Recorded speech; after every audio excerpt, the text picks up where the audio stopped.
what kind of role did misinformation and propaganda sort of play in those, those anti-CA, anti-NRC protests, and which finally led to the Delhi riots?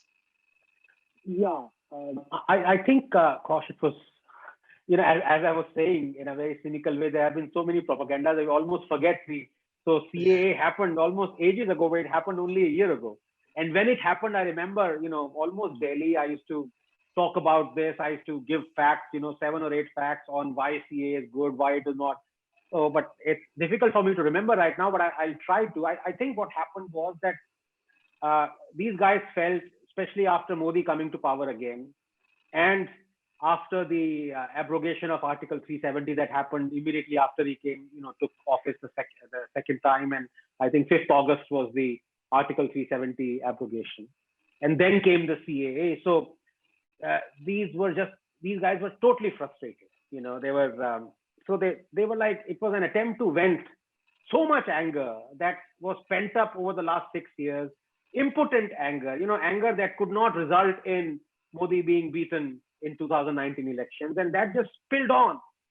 And in a very strange way, the BJP also supported it because it was clearly an illegal protest. They had blocked the road. They were inconveniencing millions of commuters, Delhiites. It was clearly Hindu-phobic. All that anger that came out was pure Hindu-phobia, and there were calls, five-year-old children saying, "We're going to kill Modi. I'm going to kill Amit Shah." And there were 4 infants who died in that bitter cold as well, and they were proclaimed as martyrs. And so all those things were happening, and the BJP kind of did not, do anything about it. So I still don't know the reason why. I think they thought that maybe it's going to translate into so much anger against this that it's going to help them. Ultimately, they're also politicians. They're not doodh ke dhula koi nahi. So, but it actually led to riots. So I think had they acted swiftly in November, the riots wouldn't have happened.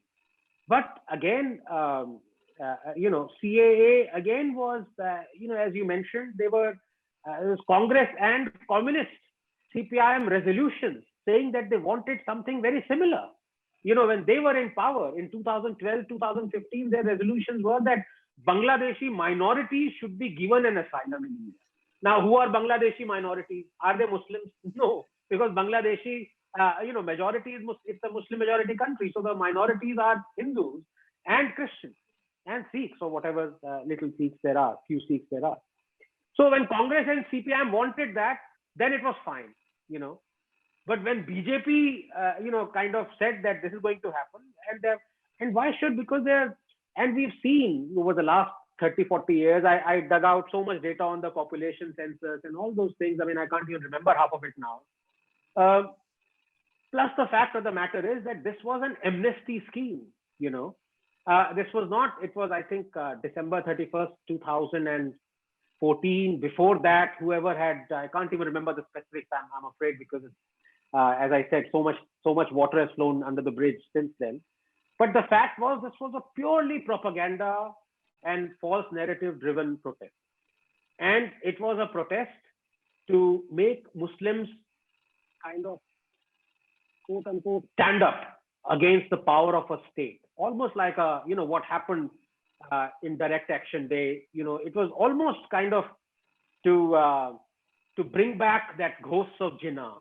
You could see it from the slogans, you could see it from the marches, and La ilaha illallah. You could see the Shahada replacing the Ashok Chakra of the tricolor, and it was certainly that attempt to display a power that we are not.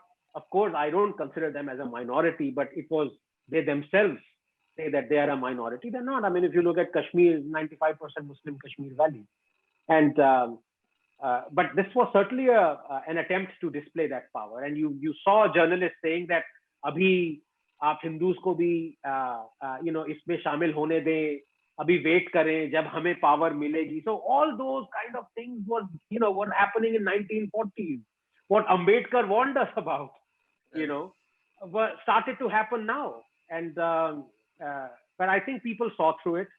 And what I would say is that the coronavirus and the lockdown kind of put an end to it. Otherwise, these protests would have continued, because you really can't stop this behemoth. Once you have religion and bigotry in the name of religion, and you have this kind of brotherhood coming together, God knows what comes. You really cannot predict.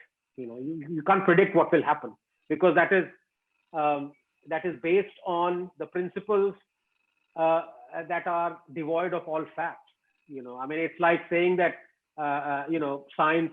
It's a science versus religion debate. It goes nowhere. You're not going to convince somebody that Jesus did not walk on water, or of immaculate conception, or a flying horse, or so many other things. You just have to leave it at that.